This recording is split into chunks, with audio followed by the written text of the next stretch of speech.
नमस्कार, मैं doctor Sameer फुटाणी, neurosurgeon, इसका मतलब मस्तिष्क और रीढ़ की हड्डी का ऑपरेशन करने वाला डॉक्टर हूँ। मैं सह्याद्री हॉस्पिटल नासिक यहाँ पे काम करता हूँ। मेरे पास कई सारे मरीज आते हैं पूछने के लिए कि हमें रीढ़ की हड्डी में दर्द हो रहा है, हमको रीढ़ की हड्डी में दर्द बताया है, रीढ़ की हड्डी में बीमारी है, तो इसका आप क्या इलाज बताएं। तो मैंने सोचा इस बारे में कुछ वीडियो बनाकर सभी शंकाओं को समाधान करने का एक प्रयत्न करेंगे। पहले इस बीमारी को समझने से पहले कुछ वैज्ञानिक फैक्ट्स में बताना चाहूंगा कि जिसके बलबूते पे हमें आगे का बीमारी का इलाज किस तरह से किया जाता है, ये हमें समझने में आसानी होगी। देखिए, ऐसा है, रीढ़ की हड्डी ये कोई सिंगल हड्डी नहीं है, ये कई हड्डियों की मिला के बनाई हुई श्रृंखला है, चेन है। अभी जैसे देखिए, कोई रॉड है, कोई छड़ी है, तो वो खड़ी हो जाती है, सीधा अगर हम उसको पकड़ ले तो खड़ी हो जाती है। लेकिन अगर कोई चेन को अगर मैं सीधा करके खड़ा करने की कोशिश करूं तो वो ऐसे खड़ी नहीं होगी, उसे लगता है सहारा, उसे जरूरत होती है सहारे की, जिसकी वजह से वो चेन खड़ी रहे। लेकिन जैसे रॉड जो होता है वो लचीला नहीं होता, वो फ्लेक्सिबल नहीं होता, लेकिन जो चेन होती है वो फ्लेक्सिबल होती है। इसी तरीके से ये जो रीढ़ की हड्डी है ये बहुत फ्लेक्सिबल होती है, इसको अलग अलग तरीके से मूवमेंट जिसमें होती है, तो वो ये मूवमेंट और इतने मूवमेंट के साथ में ये अपनी स्टेबिलिटी, अपनी स्थिरता कैसे बनाए रखती है, तो उसके लिए जो सपोर्ट सिस्टम है वो होती है मांसपेशियां, मतलब मसल्स।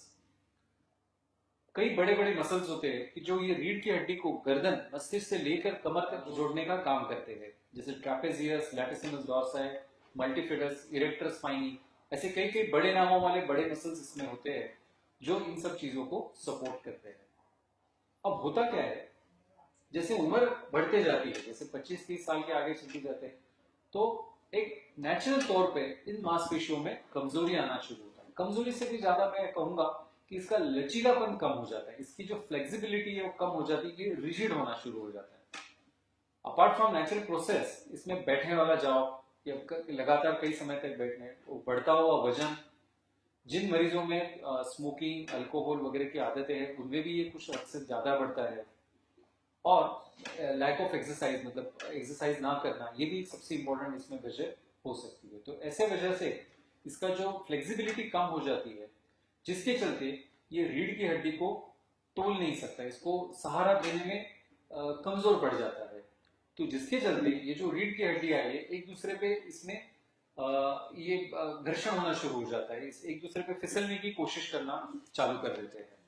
और जब ये रीढ़ की हड्डी जरूरत से ज्यादा खिसक जाती है, उसको पकड़ने के लिए ये मांसपेशियां उसको कभी कई बार जोर से जकड़ लेती है, और जिसके चलते हमें आता है स्पाज्म या मसल जकड़ जाना। अब आमतौर पे ये मरीज मुझे बताते हैं कि जैसे सुबह उठ जाते हैं तो कमर में बहुत तेज दर्द होता है, थोड़ा सा इधर उधर करना पड़ता है, थोड़ा चलना पड़ता है, तब जाके थोड़ी सी राहत मिलती है, वरना बहुत तेज दर्द हो जाता है। कई बार लोगों को शाम में भी बहुत ज्यादा दर्द शुरू हो जाता है। तो उसकी वजह यह है कि जैसे रात में लेटते हैं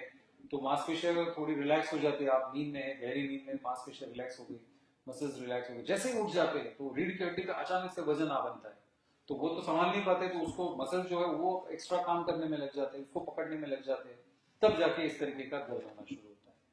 आमतौर पे ये जो मैकेनिकल बैकएक है, ये जो पेन होता है, ये होता है गर्दन और पीठ के बीच वाले हिस्से में, या पीठ और कमर वाले हिस्से में होता है, क्योंकि यहाँ पे फ्लेक्सिबिलिटी और मूवमेंट सबसे ज्यादा होती है। अब आप देखेंगे, जैसे आमतौर पे हम कोई भी काम करते हैं तो गर्दन नीचे झुका के करते हैं, जैसे हमारा लिखना हो, कुछ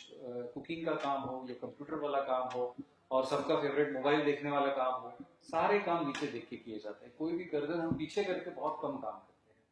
तो इसके चलते क्या होता है, जो रीढ़ की गर्दन की हड्डी है उसको पकड़ने के लिए इन मसल्स को बहुत ज्यादा काम करना पड़ता है, क्योंकि लगातार इंसान की मुंडी नीचे झुकी हुई है। तो ऐसे हिस्से में वो उस पर बहुत ज्यादा सालों से जो स्ट्रेन पड़ रहा है वो दर्द करने के लिए मजबूर कर देता है। सो इस वजह से आपको अभी ये बात समझ में आ रही होगी कि ये पेन जो रहता है, ये जो मुश्किलात जो रहती है, ये रीढ़ की हड्डी में नहीं, बल्कि यहाँ जो उसको सपोर्ट देने वाली मांसपेशियां है, मसल्स है, इसमें हो जाती है। तो अगर हम मसल का लचीलापन, उसकी फ्लेक्सिबिलिटी या उसकी स्ट्रेंथ दोबारा अचीव करने की कोशिश करें, तो हो सकता है ये दर्द कम हो जाए। अब इसको कैसे करें, इसके लिए कोई दवाई नहीं होती, इसके लिए कोई ऑपरेशन ना इंजेक्शन है, इसके लिए जरूरी है एक्सरसाइज। कोई भी मसल, कोई भी मांसपेशी को अगर मजबूत करना है तो उसको जरूरत होती है एक अच्छे प्रोटोकोलाइज एक्सरसाइज की, जो किसी एक्सपीरियंस फिजियोथेरेपिस्ट या डॉक्टर के सलाह के अंडर वो अगर किया जाए। अब लोग मुझे बताते हैं हम तो बहुत एक्सरसाइज करते हैं, रोज 40 मिनट चलते हैं, बहुत अच्छी बात है, चलने से अच्छी कोई एक्सरसाइज है नहीं। लेकिन देखिए कैसे सिर्फ चलने से ना आपके हार्ट में पैरों के स्नायु को अच्छी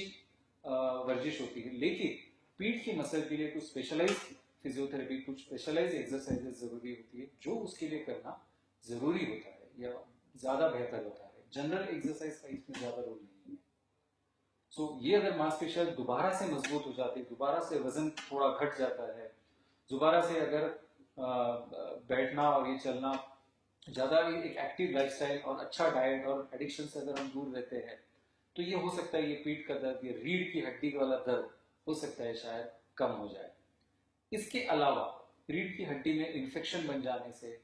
कभी ट्यूमर बन जाने की वजह से, या कोई एक्सीडेंट होने की वजह से, फ्रैक्चर होने की वजह से भी दर्द हो सकते हैं। लेकिन आमतौर पे ये जो दर्द है ये मांसपेशियों की कमजोरी की वजह से, लैक ऑफ एक्सरसाइज की वजह से, स्टिफनेस की वजह से, वजन ज्यादा होने की वजह से होता है। इन बाकी बीमारियों के बारे में और कभी किसी समय और मुलाकात करेंगे, बात करेंगे। फिलहाल के लिए इतना ही काफी है। धन्यवाद।